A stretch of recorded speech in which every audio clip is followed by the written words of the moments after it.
Schools and hospitals are to get £180 million solar investment. I'm going to read into this more from the BBC, you guys. Let's go.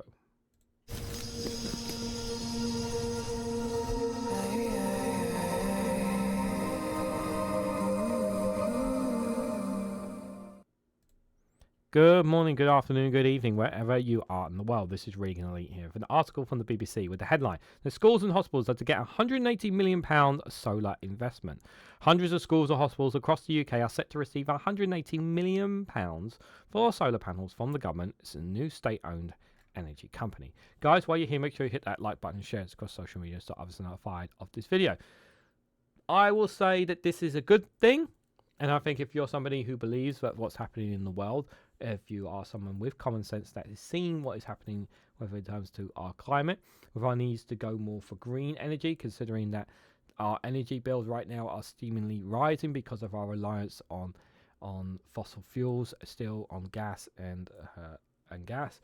We want to pull ourselves away from these energies and we want to rely more on wind and solar.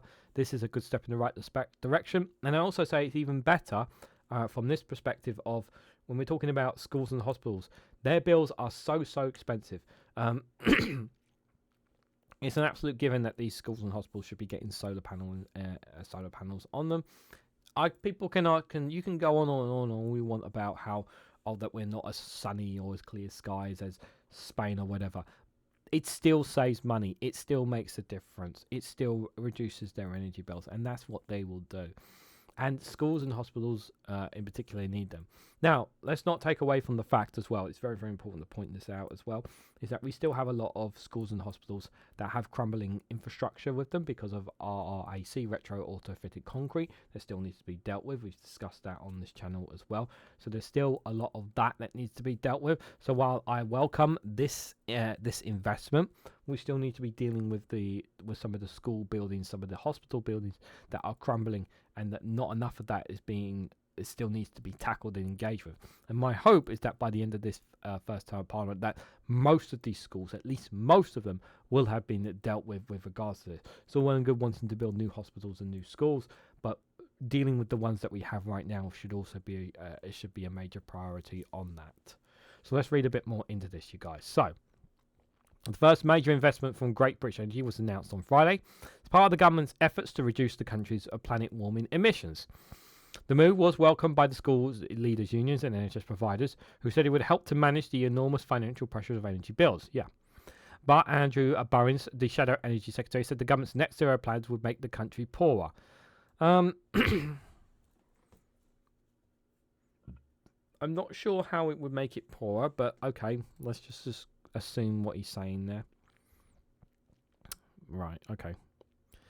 So right now, the money should be spent on your children's education and your family's healthcare, but instead it's being wasted on sky-high energy bills, says Energy Secretary Ed Miliband. Great British Energy's first major project will be to help our vital public institutions save hundreds of millions on bills to reinvest on our front line, he added. One of the things that I said that should be a God-given when it comes to homes being built, when they announced obviously the intention to build 1.5 million new homes, was for all of them to have solar panels. That is not something in the curriculum when it comes to encouraging businesses and private investors to build more new homes, though. It's encouraged to build solar panels on them, but it's not guaranteed on them to build them, unfortunately, which is a bit of a shame there. I mean, my hope is that every single school and hospital in the end has solar panels on them. We are behind on this. I know we are behind on this compared to other European countries, by the way. The government also hopes that the project to provide solar panels for 200 schools and 200 hospitals will reduce the use of fossil fuels across public property and help achieve its long-term climate goals. This is not the first time a project has existed. The public sector decarbonisation scheme, launched under the previous Conservative government, had been running for more than 4 years and distributed close to $3 billion for green technologies. This project, as the first instance, will target less than 1% of schools. But Alex Green, the head of Let's Go Zero, a national campaign to reduce the climate impact of schools, said it was a welcome first move. It says it is tough economic times, and to see this progress is a big step. Whilst acknowledging that 200 schools is a small starting point, to achieve this in 1 year is a good place, as she said. The announcement had been strongly welcomed by schools, unions, and NHS estate managers who had previously warned the pressures of high energy bills. And like I said, energy bills are going up this year. In 2022, the National Association of Head Teachers, the NAHT, has said that a third of its leaders were predicting a budget deficit following a spike in energy costs. Paul Whiteman, the NHHT General Secretary, said schools want to install solar panels as they could provide cheaper energy than paying for gas, but the upfront costs could often be prohibited. This announcement is therefore a welcome in the step in the right direction in the longer term, and this should also help schools manage energy bills, which have been a source of enormous financial pressure in recent years, he said. So this is rooftop solar panels, which can help bring down energy costs, being one of the biggest expenditures for schools. This is an example here of obviously one of the schools, and like I said, I welcome this idea. But the acting shadow energy secretary disagreed with the government's approach that would save money. It says that Labour's net zero zetology is still set to make us poorer. The government is putting our very energy security at risk with their attacks on North Sea oil and gas, surrounding our energy independence to foreign powers like Russia, he said. Okay, so let's address some of these comments. Okay, first of all, so the North, for example, the Rosebank and a lot of the oil and gas that we dig up in the north of Scotland and the North Seas, right? You guys do realise that we don't none of that energy or resources goes into the UK economy. It goes straight onto the global market. So that has zero effect on our national grid or energy infrastructure. You do know that, right? Oh, you didn't know that? No. You see, it's actually the oil and gas companies that own them, and they basically just sell it straight on. Basically, there's no money, or it doesn't help the energy sector in any way, shape, or form. With that, just wanted to put that out there. So yeah, we don't get, it doesn't benefit us. Building more oil rigs or whatever doesn't benefit us. It doesn't benefit us financially. It's not going to reduce our bills. It doesn't make any difference whatsoever. Whereas solar panels and wind farms, which is, by the way, we are an island, so we have a lot, because we're an island out in the sea off the coast of Europe. We tend to get a lot of wind because of where we are geography wise. So it makes sense for us to have wind farms, so we get a lot of energy off that. And yes, I know we're not as clear skies as some other places, but we still get them, which means, harness the power of the sun. Makes logical sense. It's literally free energy. It's not producing emissions. It's not going to cause any problems. Yes, of course, there is costs for getting the materials that you need for solar and wind farms. I totally accept that. It's the same for any other projects. Yeah, you need to get materials from. So I totally accept that premise. But we have very, very little dependency on Russia. Okay, you want to talk about a country that's been relying on Russia for a long time? You can talk about Germany. We're not Germany. Okay, let's be clear about that.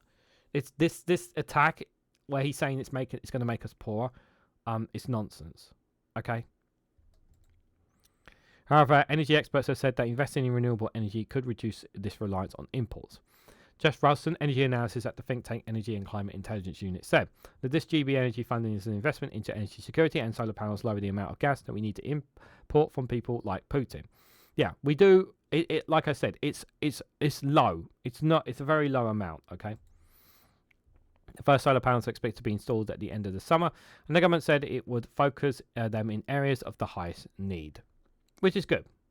Yeah, those in the areas where they're really struggling at the moment is the ones where they need to invest. But like I said, it's very, very low in comparison to other nations. Our reliance on gas from the likes of Putin and whatnot. But obviously, since the war in Ukraine, us and Europe have been looking at other places like Azerbaijan, Qatar. Countries in the Middle East, in particular Saudi Arabia, more on their reliance on oil and gases in those areas, as opposed to Russia and trying to get supplies from them to us, rather than obviously from Russia, because of obviously the situation around the war in Ukraine, understandably so. Because we still rely on oil and gas. Let's be clear about that. We still have a long way to go to reduce our reliance on them, but this is a step in the right direction of us less reliant on oil, on gas. We want to be less reliant on them, and we want to be more in control of our energy. Like I said, the bills I've said in many videos, and I'll say it here. All our bills are set to go up this year. Your council tax, your energy bills, your water bills, your mortgages and rents. A lot of that stuff has been going up this year. And yes, there has been an increase in minimum wage, but it's not enough. So we are still in this cost of living crisis. And while this may not seem like much now, in the long term, it will benefit schools and hospitals. Over time, it will pay itself back. Yeah, these solar panels will pay itself back over time towards the schools and hospitals. It will help keep these bills down. It will mean more money in for these schools and hospitals that they can use within their budgets. So this is a good step in the right direction. More needs to be done. I welcome this investment, but more needs to be done in this area. But what do you guys honestly think? Do you think you agree with me that these schools and the hospitals will save money in the long term with regards to these solar panel investments? Or maybe some of you have disagreements, and maybe you can let me know down in the comment section below what you guys think of this story. If you found this informative or helpful in any way, shape to you, hit that like button. It would be greatly appreciated. Share it across social media. Subscribe if you haven't already. And you can click that join button down below to financially support me in the work that I do here for as little as 99p. You can also check out the Rumble and Patreon as well for exclusive content on those platforms as well. So thank you all so much for watching, and I hope to catch you all very, very soon.